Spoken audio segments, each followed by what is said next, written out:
So here we are again. Tonight we're going to be looking at our P5109. And for those of you who have downloaded the task guide, thank you. It's found on page 133 of the guide. So, a little bit of a backgrounder. This lesson was initially intended strictly for technicians. Those of you who are mission scanners will already be familiar with this lesson. Since the video, like, dude, it doesn't even bring through it. Yeah, here's what the app does on Android. Yeah. There we go. All right, sorry. So those of you who are mission scanners will already be familiar with this lesson. Since technicians began life as mission scanners of the SUAS program, it has since evolved into much more and is why we want every pilot, if possible, to also be a technician. For that reason, both technicians and mission pilots now take this lesson. In a perfect world, both the pilot and the technician would have an electronic device linked to the SUS. But since we don't live in a perfect world, it was first assumed that the pilot would fly in that perfect world and the technician would monitor the electronic device or ground station. As more and more integration occurred between the remote controls and the electronic ground station controls, we shifted our view and we needed a different teamwork dynamic. Our reality right now is that the pilot flies and monitors the ground control station, or the GCS, and the technician monitors the drone. And in that event, that the pilot has to look down at the GCS, will keep an eye on things for him, will also monitor the ground. Although this is a best practice until we get to that perfect world, communicating who is watching the SUAS and who is scanning the screen and who's monitoring the ground will become imperative to everyone involved. The task of ground observer is covered in another task. But this, however, does not minimize the fact that atmosphere and lighting conditions affect both members equally. If it's very bright, the pilot needs to shade the ground control station from glare. Cloud cover can mask the SUAS, and both the pilot and technician could possibly lose sight of it. So, not being one to reinvent the wheel, we're going to start this session with this video from the Civil Air Patrol California wing that is used to train mission scanners. And I love having guest speakers. It means you don't have to listen to me. So let's hear what they have to say.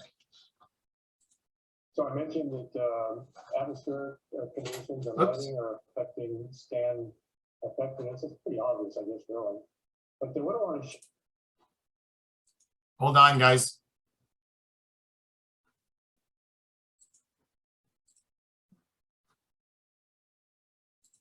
Here is they talk about objects and they talk about the distance that you could expect to see those objects there. And you're going to see a common theme here pretty soon. A person in a life jacket in open water, a half mile. If you open that up to a raft now, a little bit bigger target, 3/4 of a mile. Person in an open meadow, half mile. Person in a wooded area, half mile. So you notice all these things are half mile. And that's why we use that as kind of the going in spacing for search patterns. Vehicle in an open area, 2 miles or less. So some things to think about as far as lighting. Position of the sun is going to be important. So you don't want to set up a search pattern which has you looking at the sun on half of the runs there. And so it would be better to actually be pointing into the sun and away from the sun in the airplane. So make it a little tough on the pilot maybe, but that would allow the observers to be looking 90 degrees to the sun and to have a better view. We'll get a picture of some shadows here in a minute. The shadows can really be distracting and cause a lot longer to take to cover a certain area there. Of course, surface conditions, window cleanliness is very important. So it's real important as a scanner to make sure the windows are clear. It's also important that we don't scratch or damage the plexiglass windows that we have in our airplanes. So if you need to clean a window, and you probably will, be sure to talk to your pilot about what to use. Some typical things, we have some white cream canopy cleaner you can use. Also, people use Pledge, the stuff you use for dusting your house, and that actually seems to work pretty well as well. But yeah, you want clean windows. And when you clean a window, it may not be apparent as you're cleaning it, but it's important to clean both surfaces, the inside and the outside. Binoculars, it's okay to carry binoculars, but we don't search with binoculars. We don't sit there with our eyes buried in binoculars looking for something. Number one, that'll get you sick. You'll probably throw up. And number two, the field of view of binoculars are so small that you won't be covering a very large amount of the area. If you want to carry binoculars, that's fine. And if you see something that's unusual and you want to put your glasses on it, your binoculars on it to see what it is, that's great, but don't plan on using them. Sunglasses help with the bright sun, but the way that sunglasses work is it cuts out part of the light. Anytime you cut out part of the light going to your eyeball, you're reducing your visual acuity. So I would say unless it is so bright that you really are uncomfortable, I would refrain from using sunglasses while you're searching. It may be a little bit hard on your eyes, but that's going to give you the best opportunity to spot something there. Fog, yeah, fog can certainly be a factor in more than one way. It can be a factor as far as the pilot being able to put the airplane where it needs to be, depending on what the visibility is, and being able to see a horizon and so forth. And then also that is going to limit how far out your scanning range will be, because your search visibility is going to be impacted by fog. And this next slide shows cloud shadows, and you see how when the Earth looks modeled like that, it's very difficult to pick up cues of things that are not natural, because all that modeling is not natural. So your eyeball just sees, bright spots, dark spots, transitions, patterns, and that's exactly the kind of thing you're looking for when you're on a search there. What it may require is multiple passes, or decreasing the scanning range and making the passes between each run closer together to compensate for that. And of course, if you had a day like that, you'd want to put that in the remarks of your 104, your CAP Form 104, so that the Air Ops branch director would be aware that there was something that impacted your efficacy as far as searching. That reminds me of Phoenix every now and then. We get these big old dust storms there when the monsoons come in. Haze, of course, can be another factor. A hazy day, you're just not going to be able to see as well. And the other problem that brings up too is on a hazy day, not only can you not see the target that you're looking for on the ground, but it's harder to see other aircraft. And same thing with fog, of course. And so that makes it more difficult for the mission pilot to clear his flight path and make sure that there isn't somebody else that's converging on where you are. This guy had a bad day. That actually reminds me of a flight I had when I was in the Air Force. I was checking out to be an F-15 functional check flight pilot. And so I had to go through some formal training at Robins Air Force Base in Georgia. And my flight lead, as we're flying, took me way too close to some clouds, got in there, got some hail, damaged the nose cone of the airplane. That whole nose opens up. When we open it up to access the radar, the whole inside had delaminated. So that was a multi-million-dollar error that he'd made. But anyway, the bottom line is hail is something we don't want to be around, of course. Okay, we already talked about binoculars. We use them briefly. Same thing with looking through a camera. You're not going to be looking through the viewfinder a long time. And CAP for aerial photography, we look through the optics. We don't look at the display on the back of the screen. And we talked about sunglasses.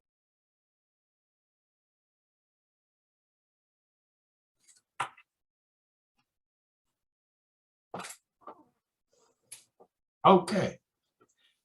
So that's it in a nutshell. So I mentioned that. Oops. Come on, there we go. But there's a couple of points I want to talk about in regards to this. So as I said earlier, this session was initially developed for mission scanners. However, several points need to be stressed as they pertain to SUAS operations. So he talked a little bit about night flights. Well, as of right now, in today's date, March 28th, 2022, CAP does not fly SUAS night missions, but we do need to plan for the future. Regardless of lighting conditions, both the technician and the pilot should always remain and maintain systematic scanning patterns with fixations every few seconds. Darkness merely lengthens the interval between those fixations. Obviously, if we do get night flight clearance, we will be having night lights on our SUASs. We will require those red, green, and white lights. A white light at top, and then the red and green lights on the appropriate side. And so that's going to affect how we fly for sure. So the sun position, as he was talking, sunlight directly on your control station tablet can create glare and restrict visibility of telemetry and data on the display. But sir, you lost your mic. Oh, no, don't tell me that.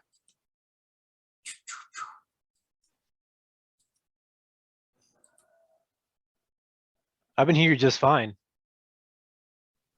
How's that? No, you were fine, You were Captain. fine before. Oh, Yep. okay. This is Sergeant Hinton. I seen you for a minute, and I see another member from Michigan on the screen right now. But I was hearing you just fine. Okay. So yeah. So as I was saying, sunlight directly on the control station tablet creates a glare, and that could restrict the visibility of the telemetry data. And in the event that the sun shield will not help, if you've got your back to the sun, then the sun's coming over your shoulder, and so that you're going to now get that glare. So contrary to what you might think, placing your back to the sun may be actually worse for glare, as the sun will shine directly over your shoulder. You don't obviously want to be directly into the sun, or at least flying your drone directly into the sun if you can avoid it, because you don't want to lose it in the corona.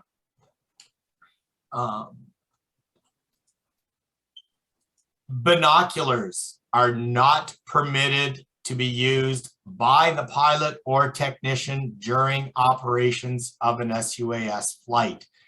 When we talk about visual line of sight, it is unaided. All right, so we do not use binoculars at all.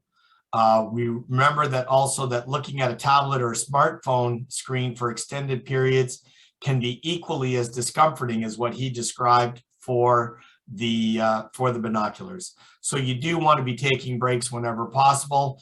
Again, depending on what you're doing and how you're able to do it, your flights will last anywhere between 15 and 20 minutes. That may be a good time to just, blink your eyes, readjust your eyes a little bit.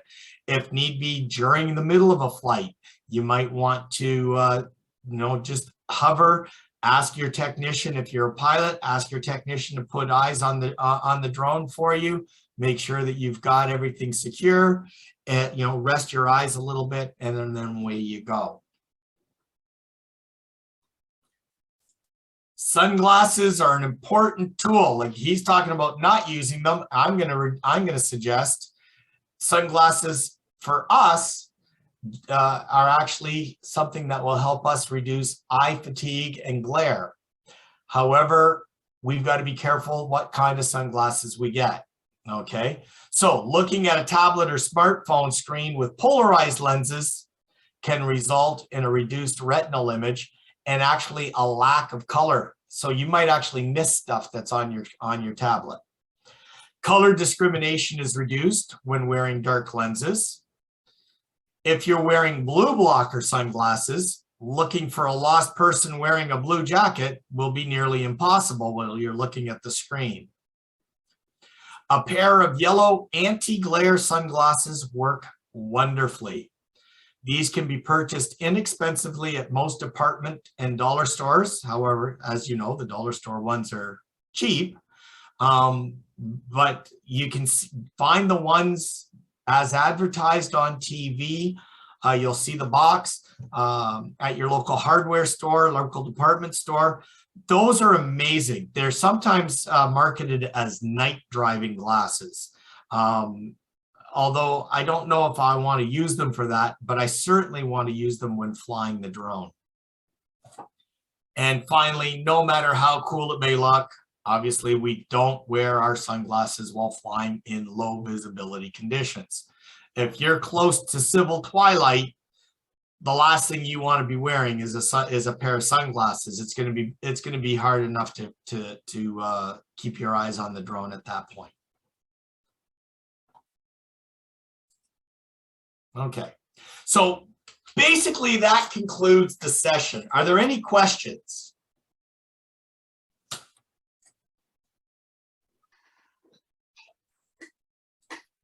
One question. Yeah.